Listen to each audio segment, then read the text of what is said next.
我嘅硬頸指數係大家睇我個樣完全唔覺嘅喎，即係大家都以為我好易話為啦，我係易話為嘅，但係我要硬頸起上嚟係，同埋我好麻甩啊，即係我好急咯，講嘢極度直接咯，每次一講嘢就好似坦克車咁樣咧，彈過嚟咁樣啦，係唔係大家以為嘅溫順嘅？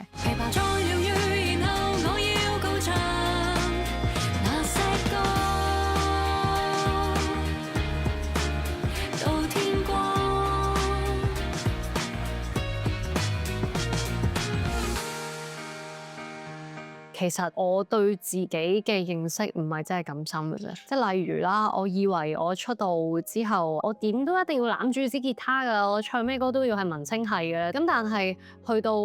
身邊嘅監製啊同事話，不如你試下唱啲行啲嘅歌啦。咁到我真係試行啲嘅歌嘅時候，我就發現，我以為我自己唱歌幾好，但我發現我 handle 唔到我行嘅歌咯。跟住就發現，咦，原來我自己知道嘅嘢或者我嘅技藝都好皮毛嘅啫，即係我仲有一大段可以進步嘅空間喎。咁就變咗自己個 ego 會再細咗，但係嗰個又唔係自信弱咗喎，純粹係我會 open 去學多啲嘢，由始至終都係出道前到而家都係。就係好希望我可以分擔你嘅情緒。沉默突然打破，聲音很赤裸，把往日未能講的通通釋放，說句話又怕太口渴，琵琶再療癒，然後再次滋養這首歌到天光。我嘅硬頸指數係大家睇我個樣完全唔覺嘅喎，我好急咯，講嘢極度直接咯，係唔係大家以為嘅溫順嘅？因為原來我每次一講嘢就好似坦克車咁樣咧，彈過嚟咁樣啦。如果必須遮掩一身的尖刺，如果溝通是心理學，我覺得有樣嘢爛咗，我會想修補，但係而家好似所有嘢都變得太方便嘅時候，我就唔會好想去維繫，咁所以我係有一種好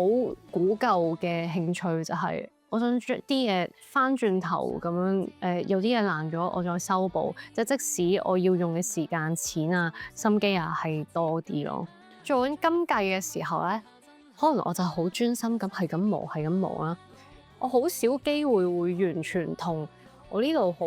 混亂同埋好嘈吵嘅世界，好似有一個罩閘住咗。喺呢個時候，我就安安靜靜地去做我面前我要修補嘅呢樣嘢咯。即使口齒不清一起呼喊，讓世界轉彎。告白太陽，彷彿初心一刻多麼口渴，誰知溝通似心理學，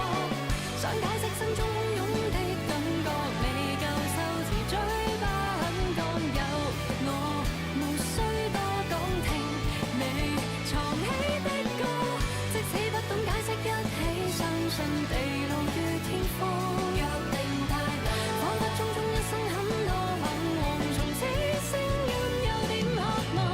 有一首歌係我有個朋友離開咗，係一個意外嘅離開，咁我冇辦法去送佢一程，因為嗰陣時仲讀緊書，第一次用一首歌去，即真係送首歌俾一個人咯。蝴蝶失去顏色，糖果變得苦澀，空氣怎麼會飄逸着不捨？嗰首一唱咧就出事㗎，每一次去女巫店再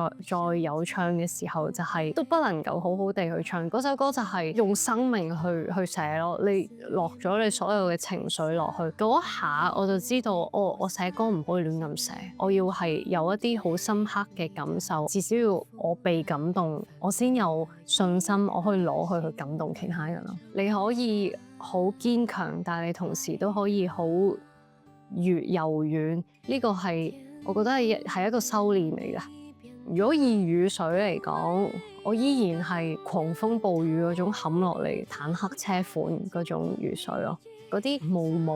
嘅細雨我就未去到，即係未有嗰種細膩度。